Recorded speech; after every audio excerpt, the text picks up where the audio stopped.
የዘውትር ሰላምታችን በያላችሁበት ይድረሳችሁ እያልን ለሰዓቱ ያጠናቀርንላችሁ ዜናዎቻችን ይዘን መጥተናል። እስከ ዜናዎቻችን ማብቂያ ድረስ አብራችሁ እንድትቆዩ በአክብሮት እየጋበዝን ወደ ዝርዝር ዜናዎቻችን ከመሸጋገራችን በፊት በቅድሚያ ማርዕስተ ዜናዎችን በማስቀደም እንጀምራለን። በትግራይ ክልል ትጥቅ ያልፈቱ ከ250 ሺህ በላይ ታጣቂዎች እንደሚገኙ ተነገረ። በእነ ሽመልስ አብዲሳ ቀጥተኛ ትዕዛዝ የታሰሩት የምክር ቤት አባል ፍርድ ቤት ቀረቡ። በጋዞ ወረዳ ስታይሽ ገዳዩ ቡድን ጋር የተደረገው ትንቅንቅ እንደቀጠለ ነው። የኤርትራ መንግስት ቃል አቀባይ የማነ ገብረ መስቀል በአፍሪካ ቀንድ ቀጠና አሁን የተፈጠረውን ችግር ምንጭ በህጋዊ መንገድም ይሁን በወታደራዊ ኃይል መደብ ማየት ይገባል አሉ። እነዚህና ሌሎችን በዝርዝር የምንመለከት ይሆናል።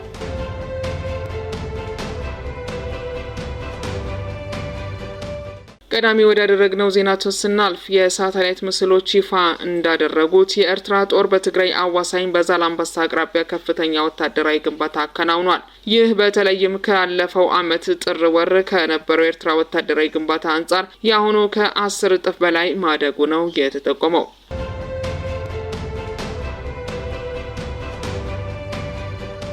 በዛሬው ዕለት ከጠዋቱ 4 ሰዓት ተኩል አካባቢ በኦሮሚያ ክልል ከአዲስ አበባ ጎጃም መንገድ በፍቼና ጓሃጽዮን መካከል ባለው የመንገድ ክፍል አሊደሮ ላይ በቀን 8/7 ወር 2017 በምስሉ የሚታየውን አውቶቡስ የጫነው ሙሉ ተሳፋሪና ሹፌር ረዳት በሸኔ ኃይሎች ታፍነው መወሰዳቸው ተሰምቷል። በዚህ ምክንያት ሙሉ የመኪና እንቅስቃሴ ቆሞ የነበረ ሲሆን አሁን ላይ እንቅስቃሴ ጀምረናል ብለዋል።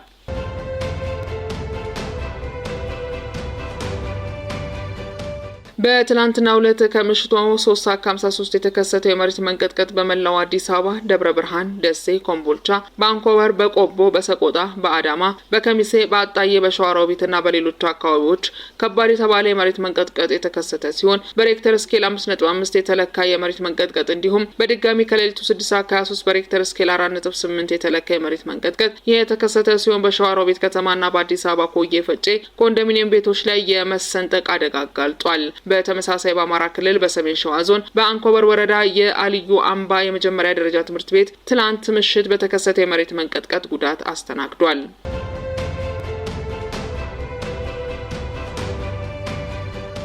በትግራይ ክልል ትጥቅ ያልፈቱ ከ250 ሺህ በላይ ታጣቂዎች እንደሚገኙ ተነገረ። በትግራይ ክልል ከፕሪቶሪያ ስምምነት በኋላ ትጥቅ ያልፈቱ ከ250 ሺህ በላይ ታጣቂዎች ዛሬም በካምፕ ተቀምጠው እንደሚገኙ ተነግሯል። በፕሪቶሪያ ስምምነት መሰረት በአንድ ወር ውስጥ ሁሉም ታጣቂ ትጥቁን አስረክቦ ወደ ማህበረሰቡ መቀላቀል ቢኖርበትም እስካሁን 25% ብቻ ማድረግ እንደተቻለ ነው የተነሳው።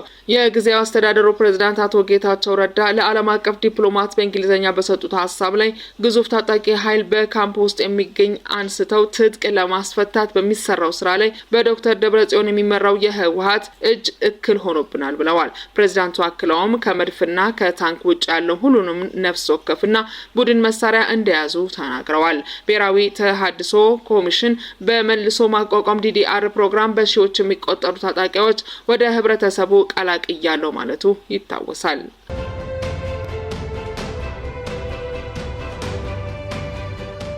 በእነ ሽመልስ አብዲሳ ቀጥተኛ ትዕዛዝ የታሰሩም የምክር ቤት አባል ፍርድ ቤት ቀረቡ። የቤኒሻንጉል ጉሙዝ ክልል ምክር ቤት ቅዳሜ ዕለት ባካሄደው አስቸኳይ ጉባኤ ያለ መከሰስ መብታቸውን የተነሳው የምክር ቤት አባል አቶ ዮሐንስ ተሰማ የአንድ ሳምንት አስቸጋሪ እስር በኋላ ለመጀመሪያ ጊዜ ዛሬ ፍርድ ቤት ቀረቡ። ያገዛዙን አደገኛ የክልሉ ህግና ተፈጻሚ ፖሊሲ በመቃወማቸው ምክንያት ብቻ ጥርስ የተነከሰባቸው አቶ ዮሐንስ የቀረቡበት የአሶሳ ዞን የመጀመሪያ ደረጃ ፍርድ ቤት በምክር ቤት አባሉ ላይ 14 የምርመራ ቀናትን መፍቀዱን ባለቤታቸውና አንድ የፓርቲው ምንጭ ለቢቢሲ ተናግረዋል።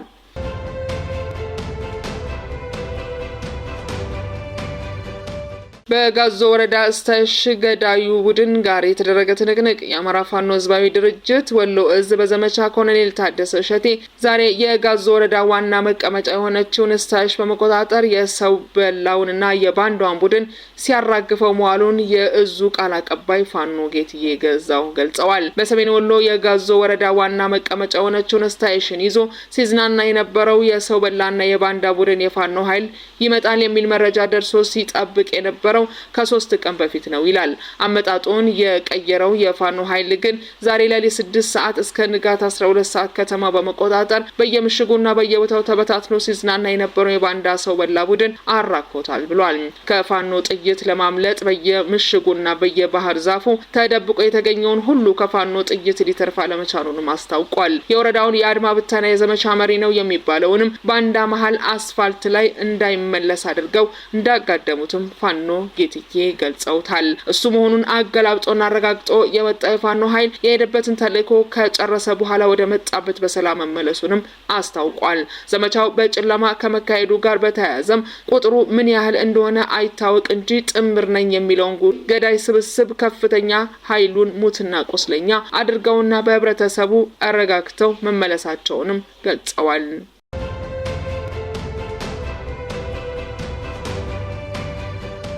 የኤርትራ መንግስት ቃል አቀባይ የማነ ገብረ መስቀል በአፍሪካ ቀንድ ቀጠና አሁን የተፈጠረው ችግር ምንጩ በህጋዊ መንገድም ይሁን በወታደራዊ ኃይል ወደ ወይንም የባህር በር ማግኘት ኢላማ ካደረጉ ተቀባይነት ከሌላቸው የግዛት ተሳታፊነት ፍላጎት ጋር የተያያዘ ነው በማለት በኤክስ ገጻቸው መልእክታቸውን አስተላልፈዋል። የማነ ለአፍሪካ ቀንድ ሰላምና መረጋጋት ቀናኢ የሆኑ አገራት ሁሉ ለዚህ አካሄድ ቁርጥ ያለ እና የማያዳላ ህጋዊና ሞራላዊ አቋም ሊይዙበት እንደሚገባ ገልጸዋል። የማነ በኢትዮጵያ መንግስትና በህወሓት መካከል ከ2 ዓመት በፊት የተፈረመው የፕሪቶሪያው ግጭት ማቆም ስምምነት እስካሁን ተግባራዊ ላለመሆኑ ተጠያቂነት ወደ ኤርትራ ማዞር ቅንነት የጎደለው ነው ብለዋል። የስምምነቱ ትግበራ በሳምንታት ወይንም በ2 እና 3 ወራት ብቻ የተገደበ ነበር ያሉት የማነ ትግበራው በመጓተቱ በቅርብ የተፈጠረው የህወሓት ክፍፍል የሚቀድም እንደሆነ ገልጸዋል።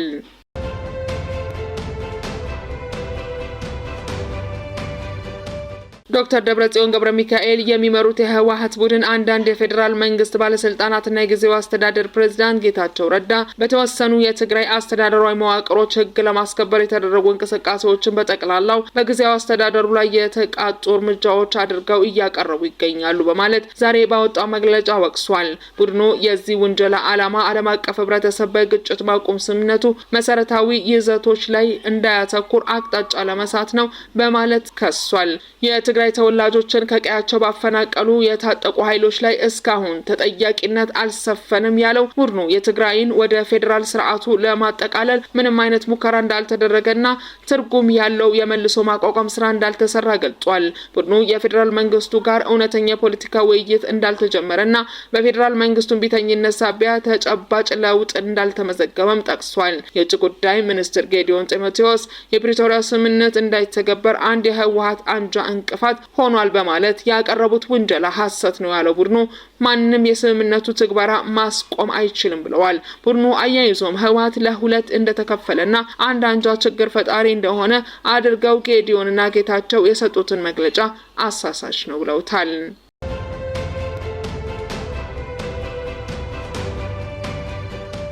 በመጨረሻም አፈትላኪ መረጃ ታንክና ድሮን ታጥቀን ክላሽ ብቻ በያዘ ፋኖ ከባድ ጉዳት ደርሶብናል፣ ሰራዊታችንም የመዋጋት ሞራሉና አቅሙ ተዳክሟል ሲሉ የምስራቅ እዝ ዋና አዛዥ ሌተናንት ጀነራል መሐመድ ተሰማ ተናገሩ። ከብር ሸለቆ ከገርባሳና ከሐረር ወታደራዊ ማዘዣ ጣቢያዎች የተውጣጡ የምስራቅ እዝ ወታደራዊ አዛዦችና መስመራዊ የጦር መኮንኖች እንዲሁም የስታፍ አባላት የእዙ ጦር ስላለበት ወቅታዊ ሁኔታ ከሰሞኑ በፕላዝማ የግምገማ መድረክ ማካሄዳቸው ወታደራዊ ምንጮች ተናግረዋል። በፕላዝማ በተካሄደው በዚህ የግምገማ መድረክ ላይ የምስራቅ እዝ ዋና አዛዥ የሆኑት ሌተናንት ጀነራል መሐመድ ተሰማ ክፉኛ ተበሳጭተው የበታች አመራሮቻቸውን መዝለፋቸውን ጭምር ምንጮቻችን ጠቅሰዋል። ሌተናንት ጀነራሉ ዘመናዊ የሆኑ ታንክና መድፎችን እንዲሁም ድሮንና ሌሎች ሜካናይዝድ መሳሪያዎችን ታጥቀን እንዴት ከድሽቃና ብሬን የዘለለ የቡድን መሳሪያ ያለያዘ ኃይል በዚህ ልክ ሊያፍረከርከን ይችላል በሚል ለመስመራዊ የጦር መኮንኖች ለክፍለ ጦር ዘመቻ መሪዎች ቁጣ አዘል ጥያቄ ማንሳታቸው ነው የታወቀው። በግምገማ መድረኩ ላይ በእዙ ስር ከነበሩ የአማራ ተወላጆች ወታደሮች መካከል 85% በላይ የሚሆኑ ወታደሮች ስርዓቱን በመክዳት ከነሙሉ ትጥቃቸው ፋኖ መቀላቀላቸውን የሚያመላክት ሪፖርት የቀረበ ሲሆን ይሄ ሪፖርት ሌተናንት ጀነራሉ ክፉኛ አስቆጥቷቸው ነው የተባለው። ሌተናንት ጀነራሉ በተለይ እዙ የሰው ሀብት ክፍልና አስተዳደር ክፍል አመራሮችን በስም ሁሉ እየጠቀሱ ይህ ሁሉ ወታደር እስከሚከዳ ምን እየሰራችሁ ነበር የሚል ቁጣ አዘል ጥያቄ ማንሳታቸው እንዳለባቸው ወታደራዊ ምንጮች ገልጸዋል። መከላከያ ሰራዊቱ ፋኖን ለማጥፋት የሚወስደውን እርምጃ ፋኖ ደግሞ በጸረ ማጥቃት ስልት እየመከተና አጸፋዊ ምላሽ እየሰጠ ስላለበት ሁኔታና የፋኖ ኃይል ወቅታዊ ወታደራዊ አቋም እንዲሁም የምስራቅ እዝ አባላት የደረሰባቸውን የሰብአዊና ቁሳዊ ኪሳራን በሚመለከት በሰፊው በተዳሰሰበት በፕላዝማ በተካሄደ በዚህ ግምገማ መድረክ እንደ እዝ መፍትሄ ይሆናሉ የተባሉ የተለያዩ አቅጣጫዎችን ለማስቀመጥ ተመክሯል ነው የተባለው። በቀጣይ በሚደረጉ ወታደራዊ ዘመቻዎች የፋኖ ሎጂስቲክ ማከማቻ አካባቢዎችና የቡድን መሳሪያዎችን በልዩ ሁኔታ ዋና ኢላማ መደረግ እንዳለባቸው ሌተናንት ጀነራል መሐመድ ተሰማ አቅጣጫ አስቀምጠዋል። የፋኖ አዛዦች የሚንቀሳቀሱባቸው ቦታዎች በልዩ ሁኔታ ተጠንተው በድሮንና በሌሎች ከባድ መሳሪያዎች የታገዘ የተሳካ የማጥቃት ዘመቻ መክፈት፣ ከከተማ እስከ ገጠር ያለውን የፋኖ ሴል ለመበጣጠስ ከፋኖ ከድተው የሚመጡ ታጣቂዎች ካሉ እነሱን መጠቀም እንዲሁም አሁን በፋኖ አደረጃጀት ውስጥ የሚታዩ ልዩነቶችን በሚዲያ ሰራዊቱ በኩል አጉልቶ ማውጣት የሚል አቅጣጫ መቀመጡን ወታደራዊ ምንጮች ገልጸዋል። በተጨማሪም በውጊያ ጊዜ የኃይል ማባዛትና ትንሽ ኃይል ከፊት ለፊት በመላክ በሌላ አቅጣጫ የከበባ ስራ መስራት፣ ስቦ የመደምሰስና ኔትወርክ አጥፍቶ ጨለማን ተገን በማድረግ ፋኖ ካለበት ተስቦ ደርቦ ማፈን እንዲሁም ከሽምቅ ውጊያ ስልትን መጠቀም በሚል የተሰጠውን የመፍትሄ ሀሳብ በአስቸኳይ እንዲተገበር አቅጣጫ ተቀምጧል ብለዋል። በቀጣይ እዙ በሚካሄድባቸው ዘመቻ የሽምቅ ደፈጣ ጥቃት በሰፊው ለመተግበር ከቲም ምክትል አዛዥ እስከ ክፍለ ጦር ዘመቻ መሪ ድረስ ወደ ብር ሸለቆና ገርባ አሳ ወታደራዊ ማሰልጠኛ ጣቢያዎች ገብተው የተሐድሶ ስልጠና እንዲወስዱ መመሪያ ተላልፎ ወደ ስራ ተገብቷል ሲሉ ስለ ግምገማ መድረኩ መረጃ ያጋሩ ወታደራዊ ምንጮች ጨምረው ገልጸዋል። የተከበራችሁና የተወደዳችሁ ተመልካቾቻችን ለሰዓቱ ያጠናቀርንላችሁ ዜናዎቻችን በዛው አብቅተናል።